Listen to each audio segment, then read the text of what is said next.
अभी हमने देखा डीसी जनरेटर के बारे में, और इसमें आपको जो इम्पोर्टेंट चीज ध्यान देने की है वो ये कि अगर आप कॉइल के डायरेक्शन को सेम रखते हो तो आपके इंड्यूस्ड करंट की डायरेक्शन जो है वो सेम होने वाली है।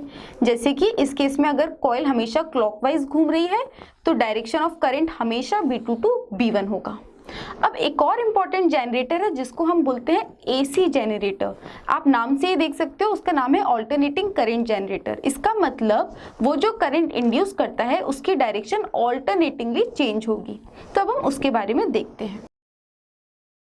तो ये हमारा एसी जनरेटर है। आप यहाँ पे देख सकते हो कि सारी चीजें सेम है एक्सेप्ट डीसी जनरेटर के केस में हमारे पास स्प्लिट रिंग है, जबकि एसी जनरेटर के केस में हमारे पास स्लिप रिंग है। तो यहाँ पे हमारे पास दो स्लिप रिंग है। फर्स्ट स्लिप रिंग जो है वो आर्म AB के साथ कनेक्टेड है हमेशा, और जो सेकंड स्लिप रिंग है वो आर्म CD के साथ कनेक्टेड है हमेशा। और आप देख सकते हो ब्रश B1 जो है वो स्लिप रिंग 1 से कनेक्टेड है, मतलब कि टच कर रहा है, और जो ब्रश B2 है वो स्लिप रिंग 2 से कनेक्टेड है। तो अब हम इसकी वर्किंग देखते हैं, और एसी जनरेटर की वर्किंग जो है वो एग्जैक्टली डीसी जनरेटर जैसी ही है। तो यहाँ पे अगर हम क्लॉकवाइज ही मूव कर रहे हैं, ये हमारा एक्सिल है, तो अगर हम इसको रोटेट कर रहे हैं क्लॉकवाइज तो कॉइल भी मूव करेगा।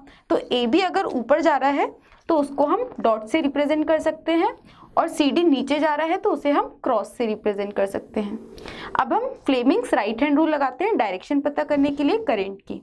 तो यहाँ पे नॉर्थ टू साउथ है मैग्नेटिक फील्ड, आपका थंब जो है वो ऊपर की तरफ है, तो आप देख सकते हो कि सेंटर फिंगर B2A पॉइंट कर रही है, तो इंड्यूस्ड करंट B2A जा रहा है। और इस आर्म के लिए मैग्नेटिक फील्ड की डायरेक्शन नॉर्थ टू साउथ है, ये नीचे मूव कर रहा है, तो सेंटर फिंगर जो है आप देख सकते हो C2D पॉइंट कर रही है, तो करंट की डायरेक्शन C2D होगी। तो इस कॉइल में जो डायरेक्शन है वो B2A है, देन C2D है। अब यहाँ पे आप देखिए कि जो CD है वो किससे कनेक्टेड है, वो कनेक्टेड है हमारे सेकंड स्प्लिट रिंग से, और सेकंड स्लिप रिंग जो है वो हमारा ब्रश B2 से कनेक्टेड है। तो यहाँ पे जो डायरेक्शन ऑफ करंट होगा लोड सर्किट में वो होगा B2 टू B1। अब हम देखते हैं हाफ रोटेशन के बाद क्या होता है। तो यहाँ पे आप देख सकते हो हाफ रोटेशन के बाद आर्म AB यहाँ आ गया है और आर्म CD जो है वो यहाँ आ गया है। अभी भी आप देख सकते हो कि AB क्योंकि मतलब ये पूरी कॉइल क्योंकि क्लॉकवाइज मूव कर रही है, तो AB इस केस में नीचे मूव करेगा और CD जो है वो ऊपर मूव करेगा। तो ये डॉट से रिप्रेजेंट होगा, जबकि ये क्रॉस से रिप्रेजेंट होगा।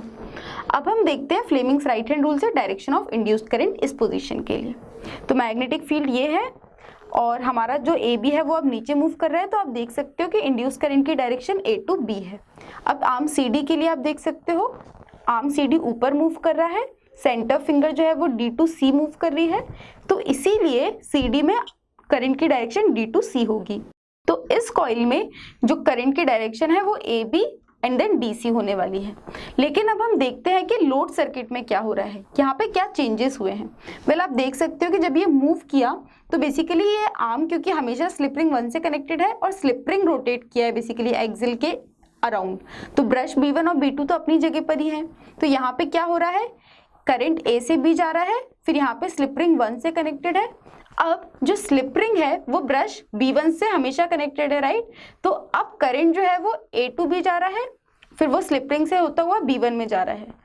अब B1 के बाद क्या हो रहा है, करंट यहाँ से फ्लो करेगा, फिर B2 में एंटर करेगा, फिर B2 जो है वो स्लिप रिंग 2 से कनेक्टेड है, फिर वो करंट DC में जा रहा है। तो यहाँ पे आपको ध्यान देने की बात क्या है, यहाँ पे ध्यान देने की बात ये है कि जब फर्स्ट पोजीशन पे क्या हो रहा था, हमारे लोड करंट की डायरेक्शन क्या थी, B2 टू B1 थी, जबकि जब हमारा हाफ रोटेशन हो गया उस केस में हमारे लोड सर्किट में करंट की डायरेक्शन क्या है, वो है B1 टू B2। तो यहाँ पे ये B2 टू B1 है, ये है B1 टू B2। तो इस केस में आप बोल सकते हो कि इस केस में अगर हम कॉइल को किसी भी डायरेक्शन में घुमाएं, हाफ रोटेशन के बाद इंड्यूस्ड करंट की डायरेक्शन रिवर्स होने वाली है या फिर चेंज होने वाली है। तो ऐसा जनरेटर जो कि रिवर्सिंग डायरेक्शन का करंट इंड्यूस करता है उसको हम बोलते हैं ऑल्टरनेटिंग जनरेटर।